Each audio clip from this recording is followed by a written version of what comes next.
तुम्हें वहां मालिक बनकर रहना था, लेकिन तुम पूरी बाजी ही मारना चाहते हो। चेक्स कैश नहीं हुई? हाँ सर, वो दोबारा बाउंस हुई। लोग पुलिस से नहीं डरते, अगर डरते तो इस तरह दिन दहाड़े आपके होटल के कमरे में किसी आदमी का कत्ल नहीं होता। तुम कुछ भी कहो, मगर सच्चाई ये है कि तुम एक हयाश और बेगैरत इंसान हो। वालेकुम अस्सलाम गजाला जी। गजाला जी, जब भी आपको देखता हूं तो बस जल्दी में ही पाता हूं। इस गरीब पे रहम करो जनाब, इस गरीब पे रहम करो। आज तो आप बच्चों जैसा बर्ताव कर रहे हैं। बताइए ना, बात क्या है? अरे तुम्हारी बिसात ही क्या है? तुम्हारा बाप भी मेरे कर्जे के नीचे दब चुका है। देखिए, आप फिक्र ना करें। नहीं, आपको ज्यादा इंतजार नहीं करना पड़ेगा।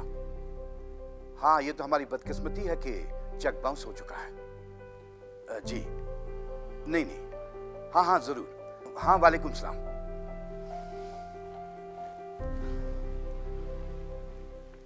कल से आप कुछ खामोश से हैं। सब खैरियत है ना? जन्नत, तुम्हारी आदत अब तक गई नहीं। मैं अंदर ही अंदर कट रहा हूं और तुम दोनों माँ बेटे मेरी मौत के इंतजार में हो। अल्लाह, ये आप कैसी बातें कर रहे हैं? ठीक ही तो कह रहा हूं। तुम्हारे लाड प्यार की वजह से हमारा दानिश तबाह और बर्बाद हो चुका है। खुदारा, आप चुप हो जाइए। मैं मानती हूँ कि दानिश तबाहियों की नजर हो चुका है, लेकिन अब उसे आपके सहारे की जरूरत है। जो खुद लोगों का सहारा लेकर अपनी जिंदगी गुजार रहा हो, वो किसी और का सहारा कैसे बन सकता है? मुझे डर है कि दानिश कोई ऐसी वैसी हरकत न कर बैठे। अगर तुम गौर से मेरी जिंदगी की तरफ झांकोगी तो तुम्हें खुद ही अंदाजा होगा कि मैं किन हालात से गुजर रहा हूं। अब आप गुस्सा थूक दीजिए ना। गुस्सा थूक दूं? जो मैं कर्ज तले दब चुका हूं उसका क्या? कोई ना कोई राह जरूर निकल आएगी।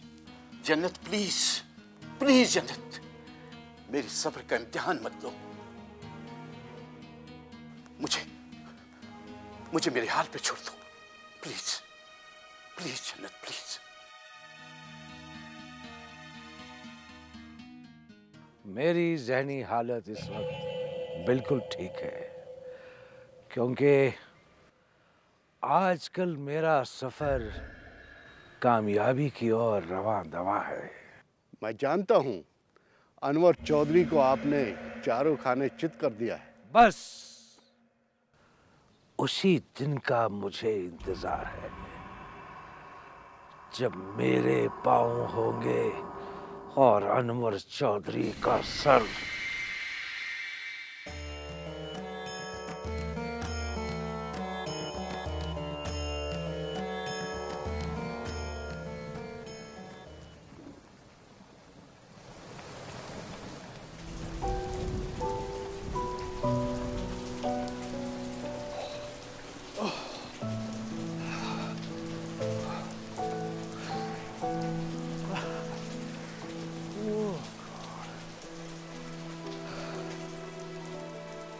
नहीं दानिश, वो बात नहीं है। बात है तुम्हारी लापरवाही की।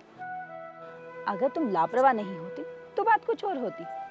मैं मानता हूँ मैं लापरवाह हूँ, पर मुझे कभी कभी लगता है कि कोई मुझे गहरी खाई में धकेल रहा है। ये सरासर तुम्हारा वहम है। इंसान अपनी बर्बादी के लिए खुद ब खुद खाई खोद देता है। मैं कहाँ अपनी नाकामियों का इल्ज़ाम किसी और के सर थोप रहा हूँ। मैं तो सिर्फ इतना कह रहा हूँ कि अगर मैं बर्बादी की ओर जा रहा था तो किसी ने मेरा हाथ क्यों नहीं थामा? तुम्हारे कहने का मतलब ये है कि मेरे पापा ने तुम्हें क्यों नहीं रोका? यही कहना चाहते हो ना तुम? नहीं, मैंने ऐसा तो नहीं कहा। फिर तुम्हारा इशारा किसकी ओर है? कौन तुम्हें रोक सकता था? तुम्हें तो पापा ने वहां का मालिक बना रखा था। खैर, जाने दो इन बातों को। अभी तुम्हारी माली हालत ठीक है या? हाँ, फिलहाल ठीक ही है।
देख इंशा, मुझे ये बात बिल्कुल पसंद नहीं।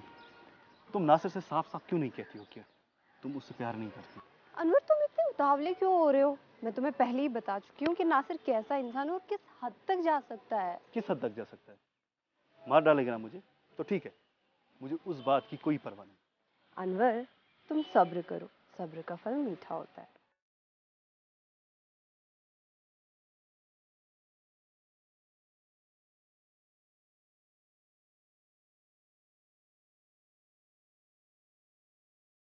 मुझे इस तरह की जिंदगी से घुटन हो रही है। नासिर के बारे में जो कुछ भी मैं जानती हूँ ना, अगर तुम उससे आशना हो जाओगे ना तो तुम्हारे रोंगटे खड़े हो जाएंगे।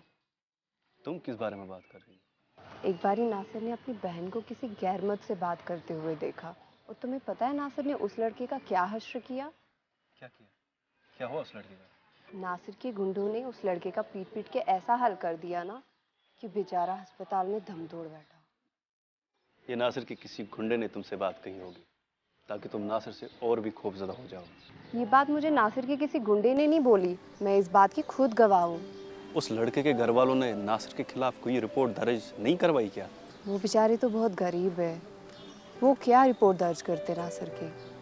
फिर तो नासिर बड़ा कमीना है। इसलिए तो मैं तुम्हें उसके खौफनाक साए से हमेशा दूर रखना चाहती हूँ। सुनो इंशा, मैं खुद नासिर से इस बारे में बात करूंगा। भूल के भी ऐसी गलती मत करना, क्योंकि ये गलती हमारी दूरियों का सबब बन सकता है। नहीं नहीं नहीं, ना ना।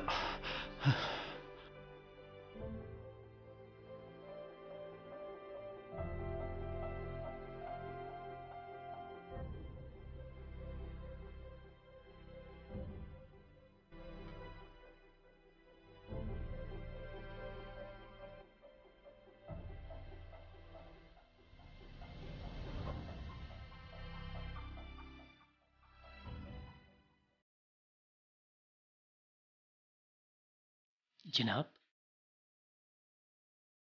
आपने अपने आप को निढाल कर रखा है। हाँ गुल्लू, मैं एक तरफ से अपनी जिंदगी को समेटने की कोशिश करता हूं तो ये दूसरी तरफ से बिखर जाती है गुल्लू।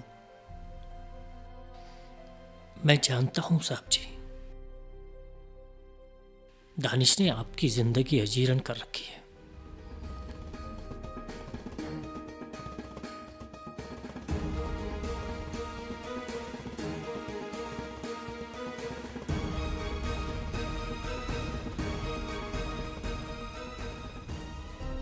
हाँ, सच कहते हो तुम। मगर गुल्लू, इस घर में हमारी बात कौन सुनने वाला है? जनाब, मैं कुछ कहने लगता हूं, ये मुझे अपना दुश्मन समझने लगते हैं। हाँ, सच कहते हो तुम गुल्लू। तुम्हारा चुप रहना ही ठीक रहेगा।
अस्सलाम वालेकुम शेख साहब। वालेकुम सलाम। भाई इस्माइल मियाँ, आप लोगों ने तो मेरी नाक ही कटवा दी। ये आप क्या कह रहे हैं शेख साहब? आपसे तो हमारी इज्जत है। तो तुम भी अनवर चौधरी की तरह लोगों को बातों के जाल में फंसाने के माहिर हो गए हो। आप बताए तो सही, आखिर हुआ क्या? क्या हमसे कोई खता सरजद हुई है? देखो, ये काम मैंने अनवर चौधरी को इसलिए दिलवाया था कि वो अपने पाँव पे खड़ा हो सके, मगर मगर मगर क्या बात है? ये ब्रिजमोहन साहब कह रहे थे कि काम सही ढंग से नहीं चल रहा है। पहले पहल तो कोताही हुई होगी, मगर मगर कुछ नहीं। अगर ये काम मुकर्रर वक्त पूरा नहीं हुआ तो तुम्हारे अनवर चौधरी की वो हालत होगी कि आसमान से गिरे और खजूर में अटके। जनाब, ब्रिजमोहन साहब को किसी ने गलत खबर दी है। आप खुद देखिए काम किस रफ्तार से चल रहा है। बात रफ्तार की नहीं है, बात है नाकस मटेरियल इस्तेमाल करने की, और वो भी कम मिकदार में। जनाब, मैं 24 घंटे यहीं पे रहता हूँ, ऐसी तो कोई बात नहीं है। खैर, मैंने जो कहना था सो मैंने कह दिया। मैंने एक दोस्त की हैसियत से अपना फर्ज निभाया। बाकी आप लोगों को जो करना है वो कर लो, लेकिन उसकी तमाम तर जिम्मेदारी अनवर चौधरी पे आयद होगी। बाद में ये मत कहना कि मैंने वक्त रहते हुए आगाह नहीं किया। ठीक है जनाब।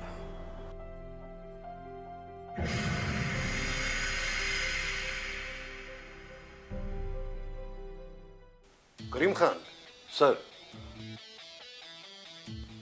रिकॉर्ड रूम से जो हमने कुछ पुरानी केस फाइलें मंगवाई थी, मैं उन्हें एक बार फिर पढ़ना चाहता हूं। सर, वो फाइलें तो अभी मेरे ही लॉकर में हैं, और आप ही ने कहा था कि फिलहाल वो फाइलें अपने पास रखना। होटल के उस कमरे के बाथरूम से जब से वो मशकूक चीजें बरामद हुई हैं, तब से कहीं ना कहीं मुझे लगता है कि ये सारे कत्ल एक ही शख्स के हाथों से हुए हैं। मेरा मतलब है, पिछले महीने जो 3 कत्ल हुए वो, और ये होटल वाला कत्ल। सर, फिर वो पुरानी फाइलें क्यों? वो सब मैं बाद में बताऊंगा। फिलहाल आप वो सारी फाइलें मेरे पास भिजवा देना।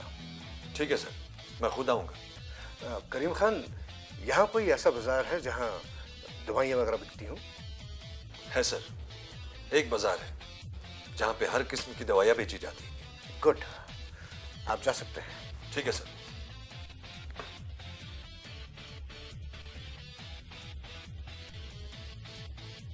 होटल के उस कमरे के बाथरूम से इंजेक्शन वाइल, सिरिंज और कांच के टुकड़े का मिलना,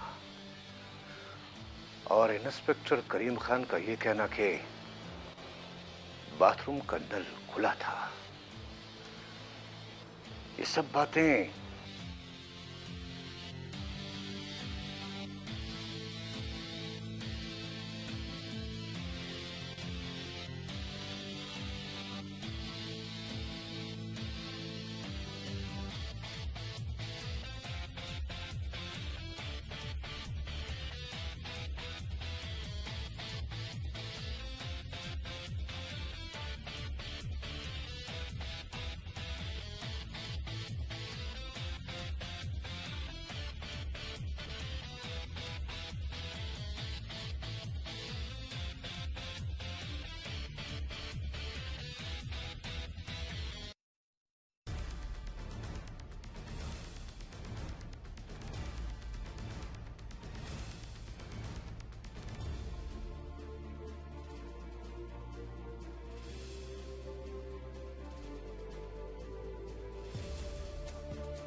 इस बात का शक तो मुझे पहले से हुआ था। शेख नासिर अपने आप को बहुत चालाक समझता है, लेकिन हमने भी कच्ची गोलियां नहीं खेली। गजाला अगर तुम्हारी हुई, समझ लो ये सारी की सारी दौलत खुद ब खुद हमारे अकाउंट में जमा हो जाएगी। कादिर भाई, हालात की नजाकत को समझो। शेख नासिर अनवर चौधरी के घर को फूंक डालना चाहता है और हम दोनों के घरों को राख के ढेर में तब्दील करना चाहते हैं। कादिर मियां, शेख नासिर को कम मत समझो। उसने हर गली के नुक्कड़ पे अपने आदमियों को बिछा के रखा है जासूसी के लिए। कभी कभी तो मुझे तुम पर भी शक हो जाता है। यही हाल मेरा भी है। मुझे तो इस वक्त तुम जासूस ही लग रहे हो। आगे का मंसूबा हमें सोच समझ कर तय करना होगा। आगे का प्रोग्राम तो मैंने तरतीब दे दिया है। शेख नासिर शातिर है, बहुत शातिर। वो किसी भी हद तक जा सकता है। ना, जा नहीं सकता बल्कि गिर सकता है।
रोना तो इसी बात का है कि हमने आप पे भरोसा किया है, लेकिन आप हमारे भरोसे पे खरे नहीं उतरे। ब्रिजमोहन जी, मैं कितनी बार कहूं कि ये सब कुछ हमारे दुश्मनों की कारस्तानियां हैं। चौधरी साहब, हमारे तमाम ऑफिसर्स आपके खिलाफ रिपोर्ट कर रहे हैं। माना कि एक या दो की आपके साथ नहीं बनती है, लेकिन सब के सब तो गलत नहीं हो सकते। मैं खुद हैरान हूं, इतनी मेहनत और ईमानदारी के बावजूद ऐसी रिपोर्टें, ये तो सरासर नाइंसाफी है। चौधरी साहब, मेरे भी हाथ बंधे हुए हैं। मैं इस मामले में आपकी कोई भी मदद नहीं कर सकता। एक मदद आप जरूर कर सकते हैं। कौन सी? आप खुद ही साइड का जायजा लें ताकि सच और झूठ दोनों आपके सामने आ जाएं। देखिए चौधरी साहब, हमारे तमाम के तमाम ऑफिसर्स निहायत ही ईमानदार हैं और खुद साइड पर जाके मैं ये तासुर नहीं दे सकता कि मेरे अफसर्स गलत हैं या फिर आप। ओह, आई सी। इसका मतलब ये हुआ कि आप सब मिलकर मेरे करोड़ों का नुकसान करना चाहते हैं, यही ना? देखिए साहब, गलती तो आपकी अपनी है। ज्यादा पैसा कमाने की लालच में आपने निहायत ही नाकिस मटेरियल का इस्तेमाल किया। मैं कितनी बार कहूं कि अब सब झूठ है, झूठ का पलंदा है ये सब कुछ। माफ कीजिए चौधरी साहब, अपनी गलती हमारे माथे थोपने से कुछ भी हासिल होने वाला नहीं है। बेहतर यही होगा कि आप ये सारा काम नए सिरे से शुरू करें। व्हाट? नए सिरे से? ब्रिजमोहन जी, आप भी मेरी एक बात सुन लीजिए। आपकी और मेरी अगली मुलाकात कोर्ट में होगी, कोर्ट में, अंडरस्टैंड? देखिए साहब, कोर्ट की धमकी देकर आप अपने नाकिस काम को जायज नहीं ठहरा सकते। आप भी अपनी कुर्सी और अपने इख्तियारात का नाजायज फायदा उठाकर एक शरीफ आदमी को इस तरह से जलील उखाड़ नहीं कर सकते। छोड़िए साहब, शराफत का राग अलापने से कुछ भी हासिल होने वाला नहीं है। मैं अपने काम को जायज ठहराने के लिए एक पूरी इंजीनियर्स की फौज खड़ी कर दूंगा। एक बात याद रखिए, कोर्ट में जाने के लिए इंसान की जेब में पैसा होना चाहिए, जो आपके पास नहीं है।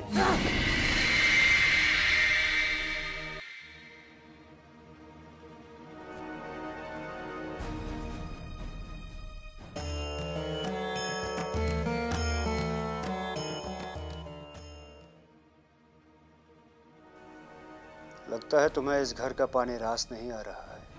हमसे कोई गलती सरजद हुई है दानिश साहब? तुम्हें यह हक किसने दिया कि हमारे बारे में ये हुक्म सादिर करो कि हम इस घर की बर्बादी के जिम्मेदार हैं? किसने कहा? ज्यादा बनने की कोशिश मत करो। अगर तुमने दोबारा हमारे बारे में ऐसी वैसी बात की तो मैं तुम्हारी जबान हलक से खींच लूंगा, याद रखना। मैंने कभी आपके सामने कोई गुस्ताखी नहीं की, लेकिन आज आप मुझे मजबूर कर रहे हो। तुम मेरे साथ जबान दराज़ी करते हो। शर्म हया नाम की कोई चीज अगर तुम में बाकी है तो अपने गिरेबान में झांक कर देखो। तुम इस घर के लिए नासूर बन चुके हो। नासूर। गुल्लू,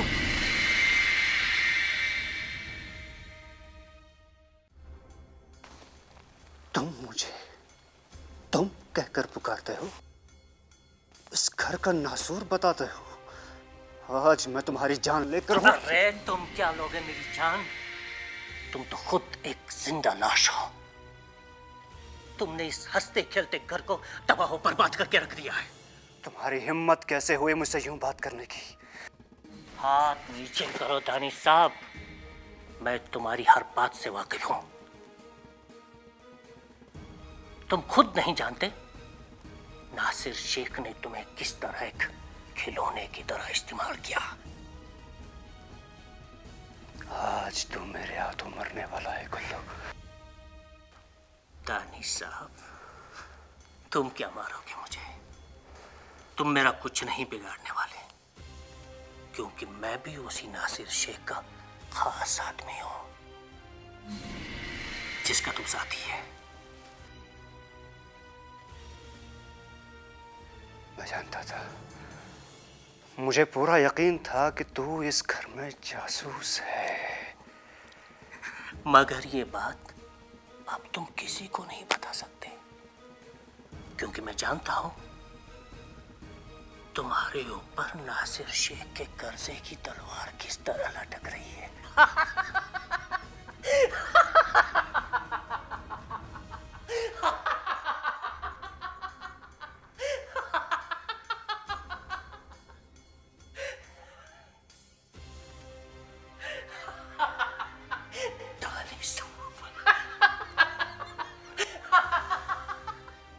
दानिश साहब।